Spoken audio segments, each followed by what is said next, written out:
So let's hop into some more flashy names in the receiver world of things. First one being Tee Higgins. It's looking more and more by the day that Cincinnati's going to let this guy walk right out of the door. And it's a shame. It's a shame Cincinnati. Burrow pled his case of wanting to keep him around, and same with Trey Hendrickson. But I just don't know if Cincinnati is serious about winning. They obviously made that Super Bowl versus the Rams and lost, and then you're letting guys like Tee Higgins walk out of the door? Like, what are we doing? Agreed. And the thing is, a lot of teams that might not want to take the swing on Tee Higgins in free agency, I guess there will be some question. Can he be a solidified wide receiver one? And I think that even goes into more case where the Bengals might get, if they gave him a fair deal, right?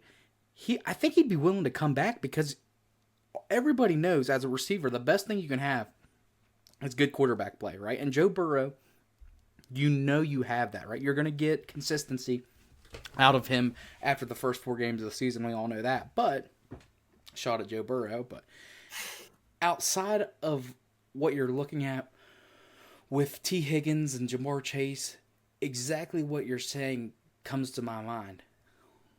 Are the Cincinnati Bengals going to let a roster that was essentially a Super Bowl contender that everybody thought they beat the Chiefs. They beat Mahomes in Arrowhead. They came back in the second half and beat the Chiefs to go to the Super Bowl and eventually lose to a fade route to Cooper Kupp on a tremendous play and a tremendous drive from Stafford. Like, this team was literally a couple plays away from being a Super Bowl winner. And that's what I'm thinking. I guess I was kind of... it's so hard to say recent, like a right now Super Bowl contender, because those are all different, and I understand that. But, like, this was a team when you're looking in the offseason previous, before their performance this year, before the defense decided not to play defense, right? You're looking at them, you're saying, coming out of the AFC, you've got the Bengals. Like, that's a serious contender because they've been able to beat Mahomes. So if the Bengals really let Hendrickson... Joe Burrow is the Eli Manning to Tom Brady. Tom Brady being the Mahomes. That's the equivalent. Mahomes wants no business of seeing Joe Burrow in a game that means something. Yeah, and I think that's because he's able to. And the thing is Joe Burrow going to be as... Everybody knows Joe Burrow is the guy, right? Like, he's a top-tier quarterback in the league, right?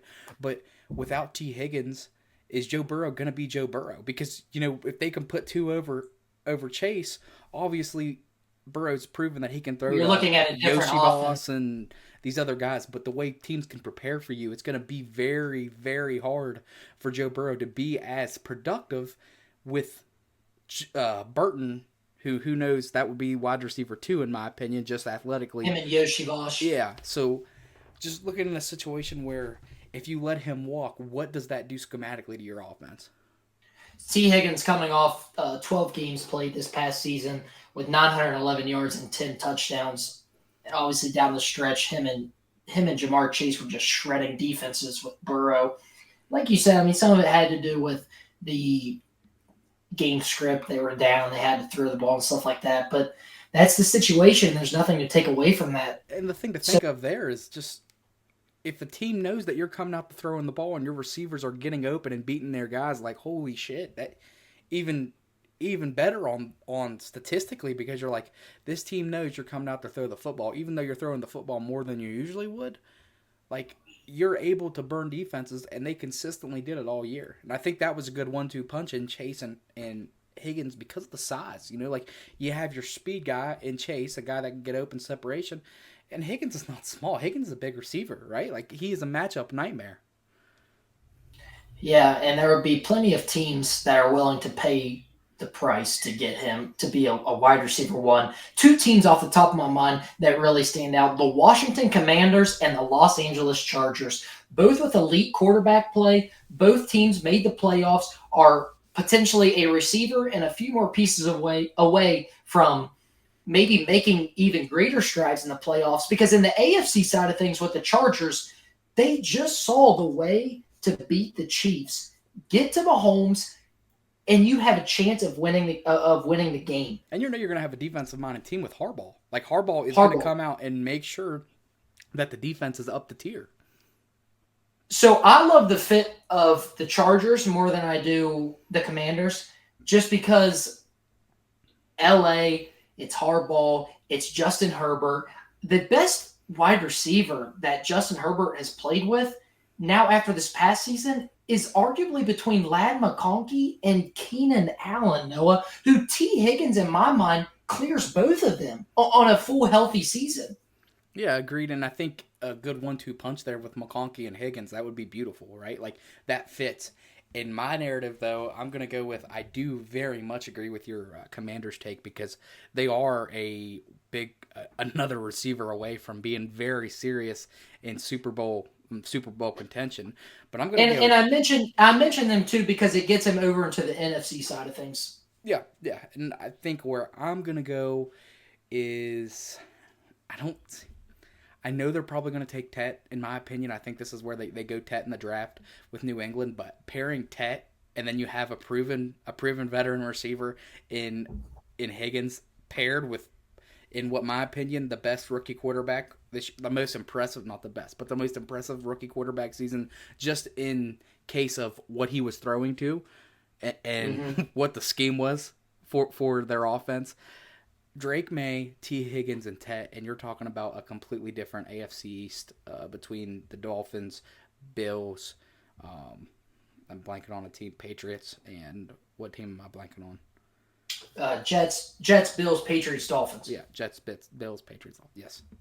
So I like that. I like that a lot. T. Higgins, if they were to draft Tet there at 4, or even Travis Hunter, who good I pick. know at the combine he was listed as the cornerback, but he's going to go both sides of the ball. Yeah, Drake May looked extremely good for a team with a lot of downfalls this past year. And one of these quarterbacks, I think the thing to mention with the teams that we've talked about, Commanders, Chargers, Patriots, young quarterbacks who have yet to play with a peak wide receiver at T. Higgins at the age of, let's see how old T is, at 26. Yeah, and that's the thing to think about too. In longevity, Higgins probably got 4, 5, 6 more years. Do you think as a receiver in the league? I think you could sign him to a lengthier contract in the hopes of him being, for 2 or 3 years, a solid wide receiver one option. So no matter, Los Angeles or New England or Washington, you have a guy who you're not worried to give a little bit more money and extend that deal because of the age. And he's dealt with some injuries, but it's just so hard to tell with the hamstrings and soft tissue and stuff like that. I mean, look at this past year. Devontae Adams was dealing with a hamstring injury at Las Vegas Raiders. He gets treated to the Jets and is fine and ready to play the next week. Yeah, and they can definitely milk those things because of, if contract time, those type of things.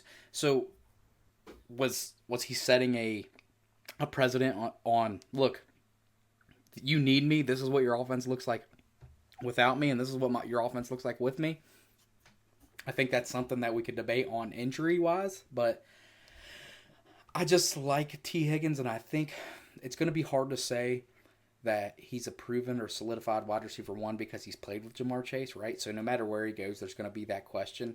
And could he have a little bit of a productivity decrease because of playing with Jamar Chase and Joe Burrow at the quarterback? Like those are two elite players you're playing beside. He could, but I still think what he brings to a defense looking at you and saying, "Look, we got to guard him." I think it's to the moon, for whatever team grabs him. Now, the other thing to think about T. Higgins, he's young. Is there a chance where he says, I'm not joining one of these contenders. I'm getting my bag. Could you see a reality where maybe he's going to the Panthers for 6 years, $140 million, like a crazy overpay from one of these bottom tier teams? I mean, that would fit right in the Panthers' course. They always seem to do exactly what they shouldn't. So I could see that happening, right? Like I could see that. That wouldn't be like, it wouldn't blow my mind if I saw on ESPN tomorrow that T. Higgins signs with the Carolina Panthers for that exact deal, right? Like that wouldn't blow my mind. But I think because he's tasted a little bit of success in Cincinnati, that's going to leave him a little bit like, okay, I know what it's like to be there. I want to be back. Mm-hmm. So Yeah, a lot of controversy around Tee Higgins transition over to a wide receiver who we know is going to be joining a contender because he's in the back end of his career. Let's talk some Cooper Cup, man. The cap salary cap for the Rams, things just didn't work out there. He's going to be on the move this offseason, looking like a potential cut. They're not even going to have a chance to really trade him, so he's going to have his pick in free agency.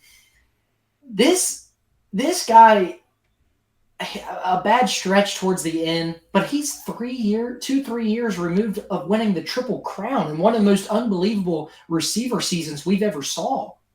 Yeah, Cooper Cup has been nothing short of amazing in his career and what he's been able to do from people coming out and questioning him out of college, size, speed, those type of things. Also helped that he was with Matthew Stafford, and Stafford likes to feed that number one guy. We saw that over his career. So Cooper Cup, you're exactly right when you say Cooper Cup's going to go to a contender. That's not going to be a guy that's going to chase the bag in Carolina or go to New England, somewhere where they're rebuilding. You're going to find him in, Kansas City, maybe Denver, uh, Buffalo Buffalo. You're going to see him in places that are ready to win now. win now. So just looking at the situation, I think this is as simple as this, that the Chiefs finally go out and make that big offseason move. We've been looking for a receiver. I think that's where he goes. I think Cooper Cup lands in Kansas City, not only because we've just saw with Puka, he doesn't care if he gets the ball all the time. Like you didn't hear him come out and complain once about how many times he was touching the ball, right? And that's when Patrick Mahomes is at his best. So I think if the Chiefs were to go out and get Cooper Cup, this is a solid asset that they add to the already explosive offense that they can't have it sometimes because of who they got at quarterback. But you pair him with Worthy, you got Rasheed, and then you have Kupp. You have three receivers at any time could have 100-yard games, right? In my opinion. So I really like the situation of him going to Kansas City because, like another team that is just on the brisk of they were on the brisk of a three-peat, right? So chances are they're getting back. Yeah, I like this. If he were to sign with the Chiefs, that would eliminate Hollywood Brown from re-signing. So what people really don't understand as far as the Chiefs receiver room, DeAndre Hopkins retires, Juju Smith-Schuster free agent, Miko Hardman free agent, Rasheed Rice coming off this injury plus a pending suspension. Who knows how many games this would be? So they're definitely in the market for a receiver. And like you said, Cooper Cup isn't a guy. He's a quiet guy in terms of being in the media, so he steps right in. He could be really productive in this offense with Andy Reid paired with Worthy too.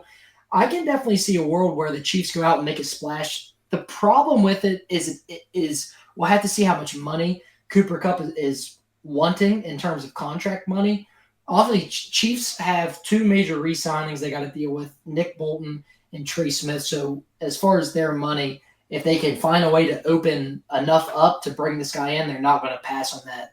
I promise you that. So Kansas City could definitely be in the mix. And a lot of repeating teams. I mean, the Chargers could be in the mix for Cup, the Commanders, Patriots, maybe even the Broncos, a team where Sean Payton loves to kind of use some of this motion formation that fits that Cooper Cup play style on a team who they don't really have a established wide receiver one. Sutton kind of filled that role, but if you could get him somebody on the opposite side of the boundary would make I think that's a very good point to pick out too. It's a team that's going to want him is a team that runs an outside zone scheme, someone that likes to use motion and let those receivers block down because that's what Cooper Cup kind of does at his best, right? Like he is an elite blocking receiver.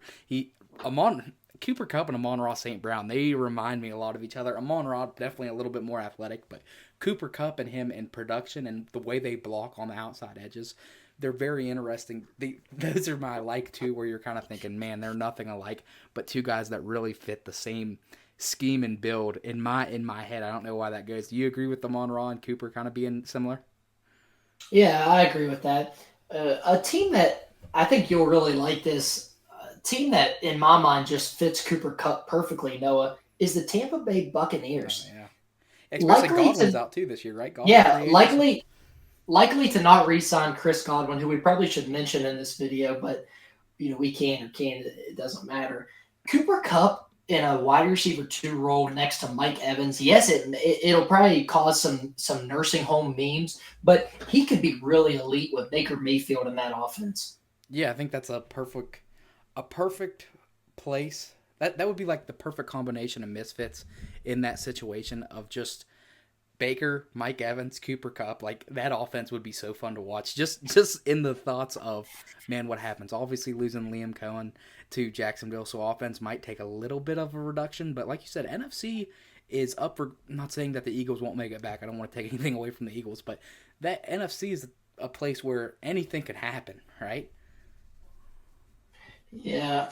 What was I going to mention? Oh, I was going to mention Buccaneers also have a promising young stud, McMillan. Jalen McMillan, and it kind of the Buccaneers just really fits Cooper Kupp to come in and play the slot role that Chris Godwin did. So in terms of drop off, I really don't know. Yeah, Godwin right now, coming off the season that he just had before the ankle injury, would look way better than Cooper Kupp down the stretch. But who knows, man? I kind of really like that fit with Cooper Kupp. Another one that I want to throw out was actually the Green Bay Packers. Another room where they just have a bunch of wide receiver twos in a team where if Cooper Kupp could come in and be a wide receiver one, I think he could get back to 1,000 to 1,200 yards I think in that terms of I receiving think that's what yards. scares me in terms of Cooper Cup gauge is just thinking of, is he able to return to wide receiver one perspective?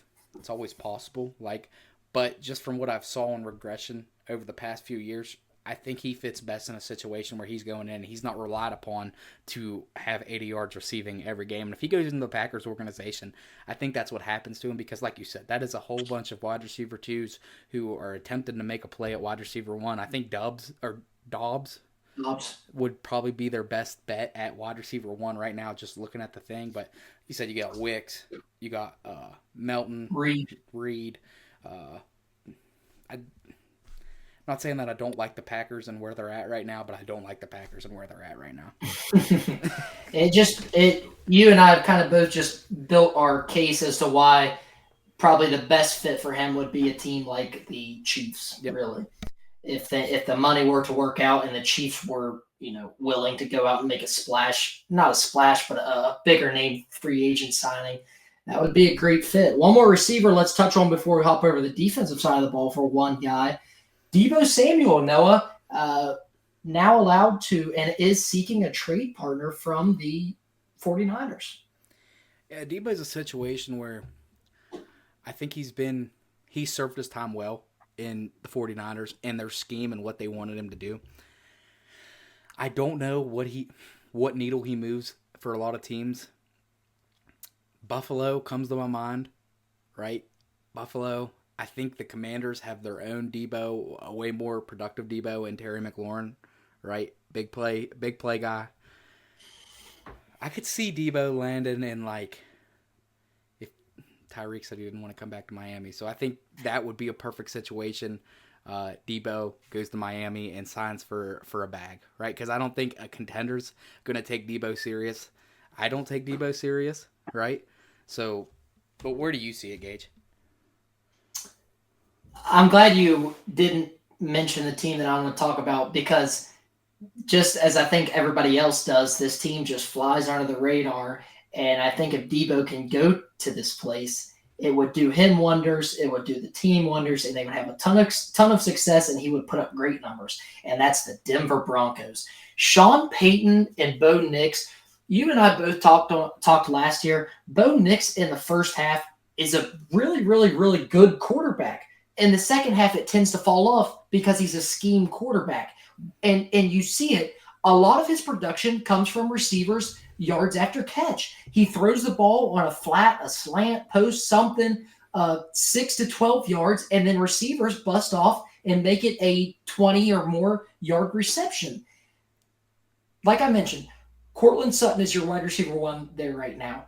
Wide receiver two is like Marvin Mims and Devon Vele. So I could see Debo stepping in there with Sutton, and I just think he's a perfect pairing for Bo Nix in terms of yards after catch receiver. Yeah, and I think that's a great point to point out there. Is I think at times he was put in a situation where he needed to be wide receiver one in San Francisco, and let's be honest, he's not a wide receiver one. So putting him in a situation where he can be a solidified option 2, or in some cases, if they're taking away option 1 and you hit that slant, you hit the drag underneath, and he's able to pick up a lot of yak. That is very interesting to say, and I do like that fit actually, just in the offense of where Deebo can be schemed to get open more and not have to get himself open, because Deebo is a guy that kind of a running back build playing receiver in my opinion. So a guy that can fit a lot of places, right? He can fit in a lot of places, but where he'll be productive is very few. And I also think a sneaky team, once again, if they can make the money and salary cap work, is the Philadelphia Eagles. A team that is A.J. Brown, Devonta Smith, but wide receiver 3 being Jahan Dotson. I mean, it obviously never hurts to have 3 good to great wide receivers on the field. If they get Deebo, I don't know what Philly will be like. I mean, that will be nuts to have 3 guys that could at any time. That would literally be 3 guys that could go for 100 yards any game, any given game. They could all go for 100 yards, right?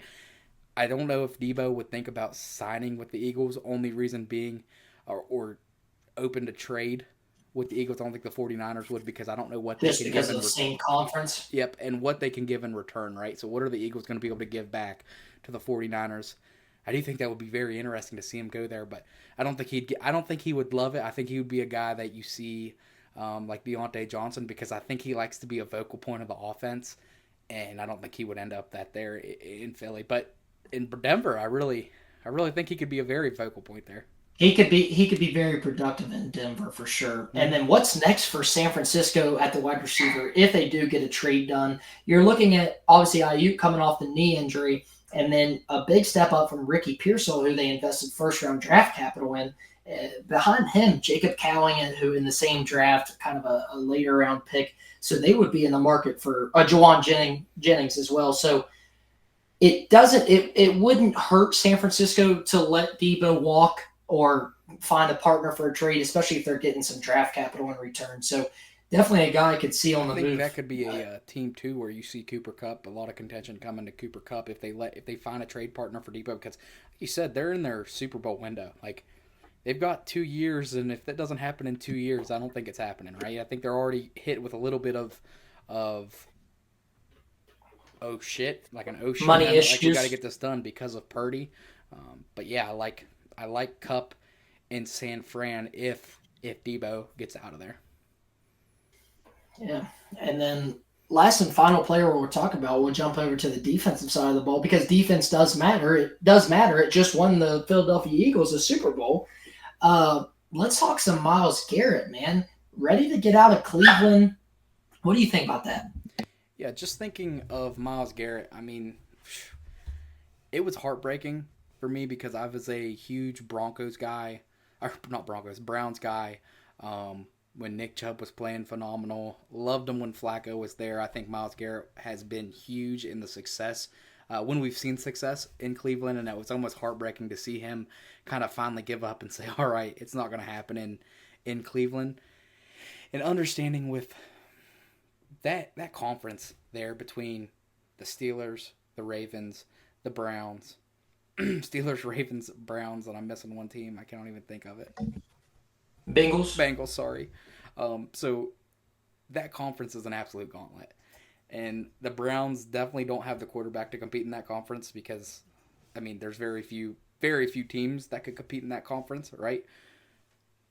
I think a perfect situation for him is going to a contender. I love the Lions for him because I think he doesn't, as much as he wants to be with a contender, he wants to be a very, very focal point of them winning a Super Bowl, right? So I love the Lions. I think he's a great fit at the Lions. And additionally, we've seen it time after time. If the Packers don't go out and get a wide receiver in free agency, I think you could see a Myles Garrett situation where he ends up in Green Bay because a lot of people think they're a couple pieces away from a Super Bowl. So I don't think he'll go to a team like obviously cap wise. I don't think the Chiefs could afford him, but some of these contenders that are very right there. Also a defense that I seem kind of interested in seeing him playing with is D'Amico Ryans down there in Houston, and that's a conference Him, that you can win you can win that every year. him and Will Anderson would be scary. Yep. Yeah, so Myles Garrett doesn't have the luxury of picking his own team because this will be a trade scenario, Mm-hmm. and it kind of comes down to what team is going to pony up and offer that the Cleveland Browns would accept. And I really think Brown's quarterback situation is so, do they take Shadur or Cam Ward coming up? I don't know. If they don't and decide to opt for a free agent quarterback, sitting there with the number 2 pick, you're going to have it's looking more and more by the day. Titans are going Cam Ward 1. So you're going to be going from Myles Garrett to Abdul Carter, in my opinion, if you do trade him and opt for the free agent route at quarterback. So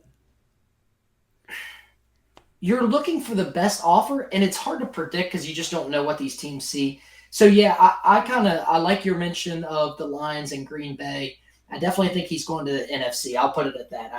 I don't see him staying in the AFC. Yeah, just looking at a situation where he's been in the AFC so long and it's so tough, right? It's going to be obviously he's not going to go interconference because I think he respects the Browns organization that much, and they're not going to trade him, right? They're not going to trade him. I keep forgetting that he's not free agent; he's getting traded. So I don't think obviously the Browns aren't going to want to play him twice a year, right? So they're not going to trade him interconference. They're not going to want to trade him to a team like the Chiefs, a team that is in the conference that continually gets back. The Bills might be a team where you're like, possibly if he ends up in the AFC, because what can they offer back? And I think they could probably make a little bit of a package. I just think we're definitely NFC looking for NFC such as Lions, or the Packers. And I'll tell you, an NFC team that absolutely loves to throw draft picks around like they're nothing and could be a sneaky team to make a package, Noah, is the Dallas Cowboys. Jerry Jones is never afraid to make a big deal. Yeah, and I like I like the situation if he were to go to Dallas because man, they need a revival, and I think that would bring something for him, right? It brings some excitement, him and Micah Parsons. Exactly. And then, I mean, if you would get him, you could go very offensive heavy in the draft, right? You could go get the running back. Granted, if you get him, how many draft picks do you have to give up in this year's draft? I don't think My opinion, at a minimum, Noah, I truly believe you're looking at a minimum of 2 first-round picks. One being in this draft, and then a future first, and then so. probably some additional picks on top of that. So I guess that's the question. If you're looking at him going to somewhere like Dallas or one of these teams who have a higher up pick in the draft, are you willing to give up a top 10, top 15 draft pick for Garrett? I think he's worth it, but you have to be very close to contention. I think that does fit the Cowboys, right? But I don't think they can go away from their draft needs to go get Garrett because they need some help on the offensive side of the ball. Yeah, yeah, and they were obviously linked to Ashton Genty for so long. So now the fact that Genty's kind of getting some buzz to Las Vegas or the Bears at 10, if he's not in play for them at pick 12, it definitely makes it more appealing to trade that pick for a guy of Myles Garrett caliber coming off a 11 sack season. So Yeah, I think that is man, that really opens a whole nother conversation, and that's what's so hard with the NFL and draft during draft time and free agent time is if you don't sign the free agent. If you don't sign a free agent you want, are you trying to up in the draft to go get what you need? Or if you sign a free agent that you need at a position, what do you do with your draft pick? Do you still need it or do you not need it? Right? it'll be a lot of moving pieces for all of these guys that we mentioned. So I think that's going to wrap it up for this episode, man. Good Just to start throw to the some, I NFL. always have a question for you. I always have a Go question for ahead. you at the end. Um, Looking at the free agent market, what free agent do you think has the most impact to make a team worth playoff ready, playoff worthy? Out of the guys that we talked to Yep, today, playoff or Super Bowl. If you're thinking like a team that's going to a contender or a team that's on the fringe that puts them and solidifies them in a Tee Higgins to the Chargers. I really do believe that, Tee Higgins.